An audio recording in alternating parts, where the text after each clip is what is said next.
If you travel 80 kilometers south of modern-day Baghdad, you will find nothing but dust. A silent wasteland of broken clay and forgotten trenches. But 25 centuries ago, if you stood in this exact spot, you would be staring at the undisputed center of the human universe. A city so fiercely wealthy, it didn't just break the rules of history, it rewrote them. This was Babylon.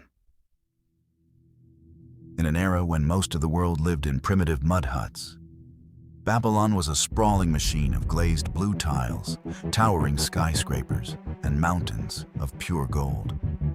It was a place where wealth wasn't just collected, it was weaponized. But how did an empire built in a barren valley with zero natural resources become richer than Rome and Egypt combined?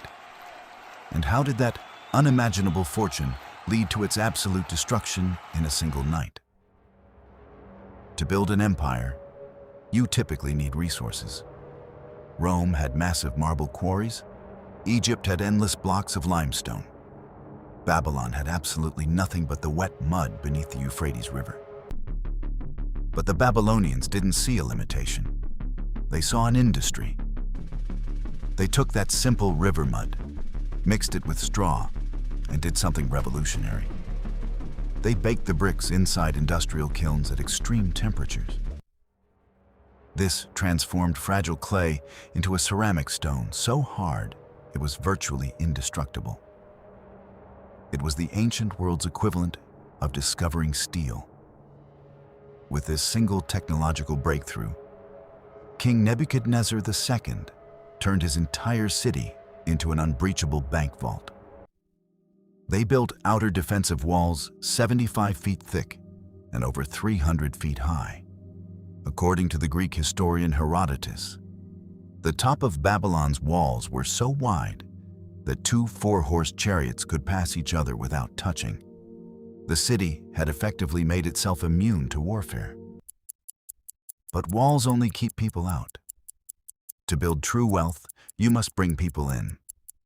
Babylon sat precisely at the geographical crossroads of the ancient world. Every ounce of silk from China, every sack of spice from India, and every block of cedar wood from Lebanon had to pass through their territory. Nebuchadnezzar realized he was sitting on a global monopoly. He didn't just welcome trade, he taxed it ruthlessly. Every merchant boat using the Euphrates River paid a heavy toll directly to the royal treasury. The river had literally become a highway of gold, flowing straight into the palace. And then came the spoils of war. When Babylon conquered neighboring nations, they didn't just take territory.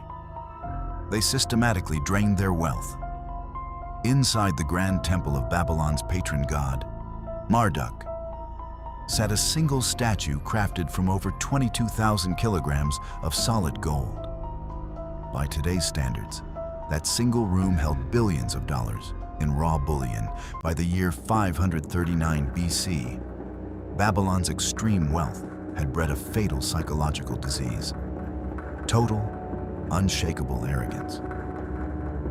Outside their unbreachable walls stood the unstoppable army of the Persian Empire, led by Cyrus the Great.